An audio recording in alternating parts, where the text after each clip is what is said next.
This is the question that is the method of offering salah for the man and woman the same, for the Shafi or Hanafi the same. Our beloved Prophet Muhammad said, it's mentioned in Sahih Bukhari, volume number 1. The Prophet said, pray as you see me pray.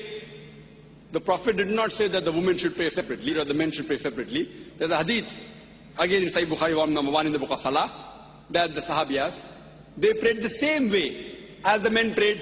There's no different type of praying for men and women. You should pray the same as the Prophet prayed, irrespective whether you're a man or a woman.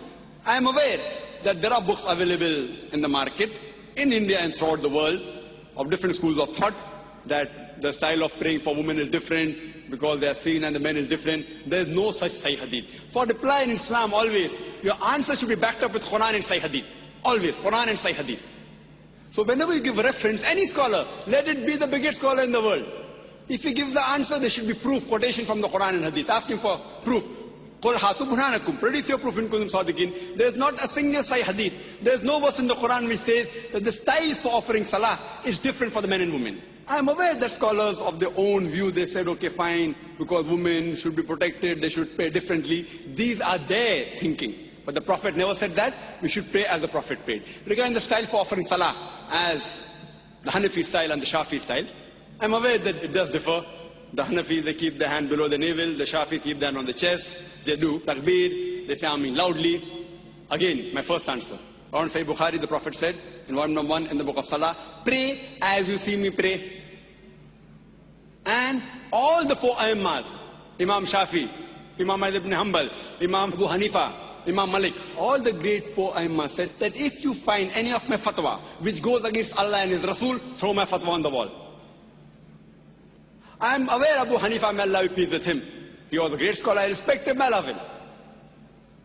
People say that he said that when you offer salah, keep your hand below the navel. There's a hadith in Abu Dawud, if you read volume number 1, book of Salah, which says that the Prophet kept his hand below his navel when he offered salah, but this is a Zaif hadith. Immediately the next hadith says, which is a Sahih hadith, that the Prophet kept his hand above the navel. There are other Sahih hadith in Sahih ibn Khuzaimah, which says that the Prophet kept his hand on the chest. So when there are Sahih hadith saying the Prophet kept on the chest, the hadith below the navel is Zaif. So the right way to offer salah, keep it on the chest. That doesn't mean everything Imam Shafi is right or Imam Abu Hanifa, may Allah be pleased with them both, that they're wrong. See, they were great scholars. We respect them, they're great Imams. But we fail to realize that at that time, the hadith weren't compiled. During the life of the Prophet, the Quran was compiled. There was no question at all, and their own supervision. But the hadith weren't compiled, they started being compiled later on, 50 years, 100 years, 150 years later on. So these scholars came earlier.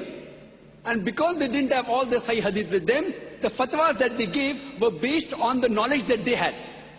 I don't think that Abu Hanifa, may Allah be pleased with him, made a mistake. What he did, because that Sahih hadith didn't reach him.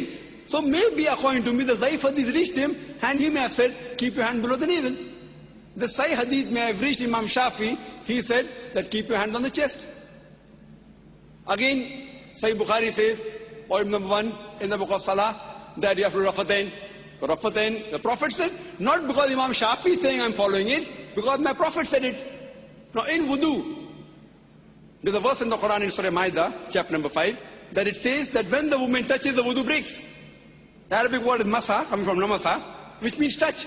According to Imam Shafi, may Allah be pleased with him, he says that if the woman touches, the wudu breaks.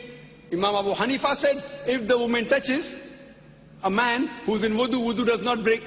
Now the Arabic verse of the Quran says, la masa, if the woman touches, wudu breaks. But there are 2 meanings of masa. One is a sexual touch and the other is a physical touch. So Imam Shafi, may Allah be pleased with him, he took it as a physical touch. Imam Abu Hanifa, he took it as sexual touch. So both had a difference of opinion. But when you go to Sunnah Abu Dawud, volume number 1, in the hadith of Aisha, may Allah be pleased with her, the Prophet was in wudu, he kissed her. And the Prophet, without doing wudu again, went for salah. There's another hadith in Sahih Bukhari, in the book of Salah, volume number 1, the Hazrat Aisha was sleeping, Prophet put the leg on her for salah. So this proves that physical touch does not break the wudu. So here, Abu Hanifa, may Allah be pleased with him, is right. And Imam Shafi, not that he made a mistake willfully, that hadith didn't reach him. So all were great scholars, and all the Imams said that if you find any of my fatwa which goes against Allah and His Rasul, then throw my fatwa on the wall. So I say that I am a Pakka Hanafi. Dr. Zakir Naik is a Pakka Hanafi. Why? Abu Hanifa maybe give the fatwa, keep down below the navel while offering salah, but the Sahih Hadith says keep on the chest. So I, while offering salah, I keep off my chest. I am a Pakka Hanafi. Imam Shafi said, if you find any of my fatwa which goes against Allah and Rasul, throw my fatwa on the wall. So Imam Shafi said that if the woman touches a man in wudu, wudu breaks. But Sahih Hadith says wudu does not break.